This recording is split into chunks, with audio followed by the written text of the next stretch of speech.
Assalamualaikum warahmatullahi wabarakatuh. Bismillah, alhamdulillah, wa ni'matillah, wa syukrillah, wa la hawla wa la quwata illa billah. Amma ba'd, semangat pagi, anak-anak kelas 12. Di rekaman ini, Bapak ingin melanjutkan ya penjelasan atau pembahasan tentang lanjutan dari tentang istihad, yaitu tingkatan mujtahid ya. Jadi ternyata mujtahid itu ada beberapa tingkat, ada 5 tingkat di mujtahid ini. Dan mari kita awali dengan baca basmalah. Bismillahirrahmanirrahim. Tingkatan mujtahid dalam fikih Islam itu ada 5. Pertama adalah mujtahid mutlak atau mujtahid mustaqil. Yaitu para mujtahid yang mempunyai pengetahuan lengkap untuk beristimbat ya. Dengan mengali hukum secara mendalam dengan Al-Quran dan hadis dengan menggunakan kaidah mereka sendiri. Di sini ada 4 imam madhab, yaitu Imam Hanafi, Imam Maliki, Imam Syafi'i, dan Imam Hambali. Seorang lagi nih, jadi untuk mujtahid mutlak atau mujtahid mustaqil ini hanya ada 4 imam madhab ya. Yang pertama adalah Imam Hanafi, Imam Maliki, Imam Syafi'i, dan Imam Hambali ya, atau Ahmad bin Hambal. Ini merupakan tingkatan atau kelompok mujtahid yang paling sempurna ya dalam ijtihad ya. Yang kedua adalah mujtahid muntasib atau mujtahid ghairu mutlak. Yaitu para mujtahid yang mempunyai kriteria seperti mujtahid mutlak ya. Tidak menciptakan kaidah sendiri dan mereka mengikuti metode salah satu dari imam madhab tadi ya, mengikuti metode salah satu dari imam madhab Hanafi, Maliki, Syafi'i atau Hambali. Kemudian yang ketiga adalah mujtahid fil madhab atau mujtahid takhrij, yaitu para mujtahid yang terikat oleh madhab imamnya, tetapi bebas menentukan landasan dalilnya. Ya, misalnya di sini ada contoh Al-Buwaiti dan Al-Muzani, ini merupakan dari golongan Syafi'i. Ya. Kemudian Ibnu Qayyim dan Ashhab dari golongan madhab Maliki. Hasan bin Ziyad dari golongan Hanafi. Jadi mereka ini mujtahid yang memang bebas menentukan landasan dalilnya, tapi tidak keluar dari madhab yang diikutinya. Ya, Imam Hanafi atau Imam Maliki, Syafi'i atau Hambali. Yang keempat adalah mujtahid tarjih, yaitu mujtahid yang sebenarnya sangat faqih ya, sangat paham dengan ilmu fiqih ya. Hafal kaidah-kaidah imamnya, mengetahui dalil-dalilnya dan cara memutuskan hukumnya. Dan juga mereka tahu ya, tahu cara mencari dalil yang lebih kuat. Di sini misalnya adalah ada Imam Ghazali, ya, kemudian Al-Shirazi, ya, yang kamu kenal mungkin Imam Ghazali ya sebagai salah satu hujjatul Islam. Ini masuk dalam kelompok mujtahid tarjih ya. Yang kelima adalah mujtahid fatwa, yaitu hafal dan paham terhadap kaidah imam madhab, kemudian menguasai permasalahan yang sudah jelas, termasuk juga masalah yang sulit, tapi masih lemah dalam penggunaan qiyas atau menetapkan hukum.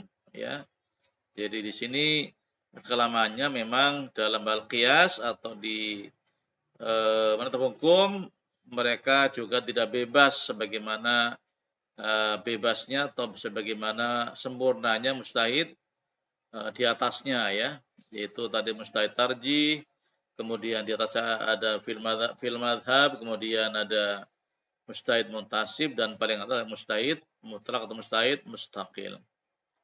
Oke, kita lanjut. Nah, kemudian sekalian kita akan langsung bahas tentang konsep bermadhab ya, atau menganalisis konsep bermadhab. Apa itu madhab? Madhab secara bahasa artinya pendapat, kemudian kelompok, aliran yang bermula dari pemikiran. Ya, jadi secara bahasa pendapat, kelompok, aliran yang bermula dari pemikiran. Secara istilah, madhab adalah istihad seseorang imam ya. Istihad seseorang imam madhab dalam memahami sesuatu hukum fiqih ya. Kenapa sampai kemudian ada madhab nih? Jadi kenapa sampai timbul madhab? Madhab itu timbul karena ada perbedaan ya.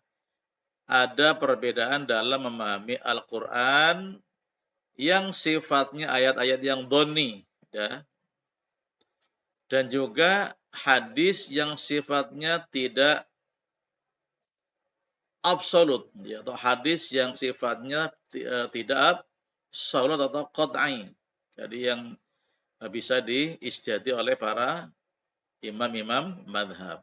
Oke, jadi poinnya adalah sampai munculnya madhab itu karena ada perbedaan dalam memahami, dalam penafsiran, ya, dalam penafsiran dalam memahami ayat-ayat Al-Quran yang sifatnya dhonni dan juga hadis yang sifatnya tidak absolut atau tidak mutlak.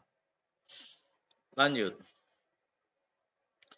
Nah, anak sekalian, mustahid yang mendapatkan pahala adalah yang benar-benar mempunyai keahlian dan memenuhi syarat untuk beristihad.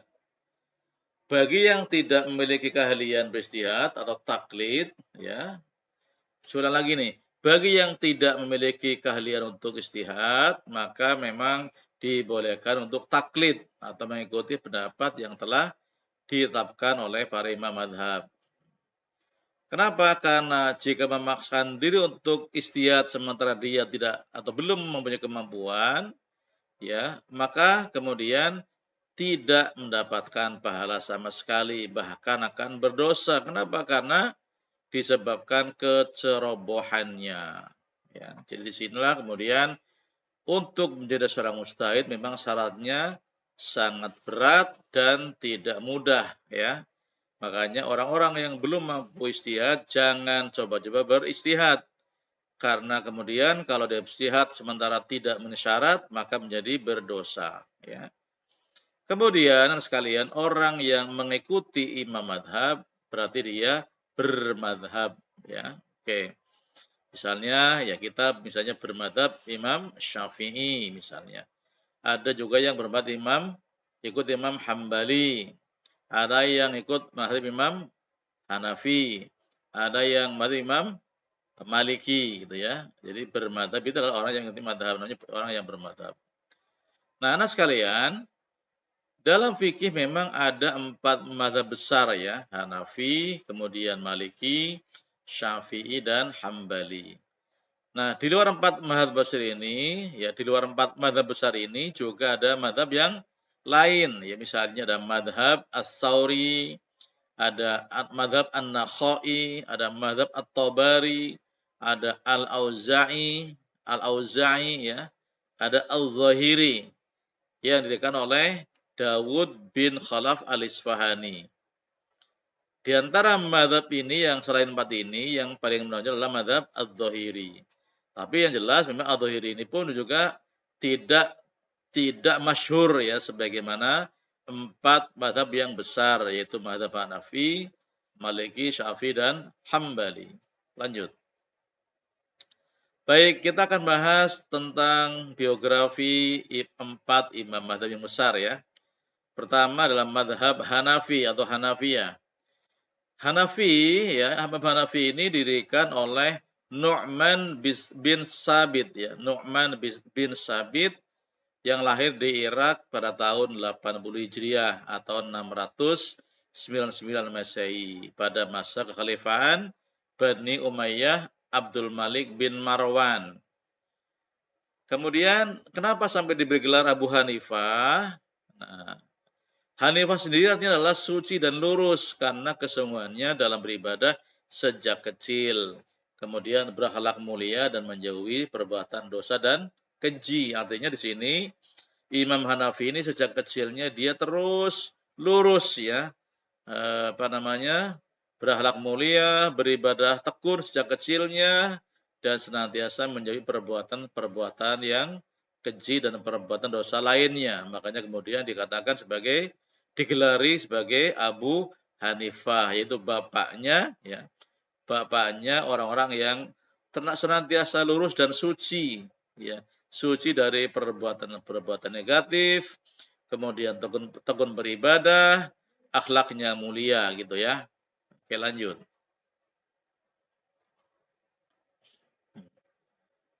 Madhab fikihnya dinamakan madhab Hanafi. Ya, gelar ini merupakan berkah dari doa Ali bin Abi Thalib radhiyallahu an saat ayahnya ya, yaitu Sabit ayahnya Nu'man ini, ayahnya Imam Abu Hanifah ini, ketika diajak kakeknya yaitu Zauti ke kediaman Ali bin Abi Thalib di Kufah ya, atau sekarang di Irak ya, akibat pertikaian politik saat itu.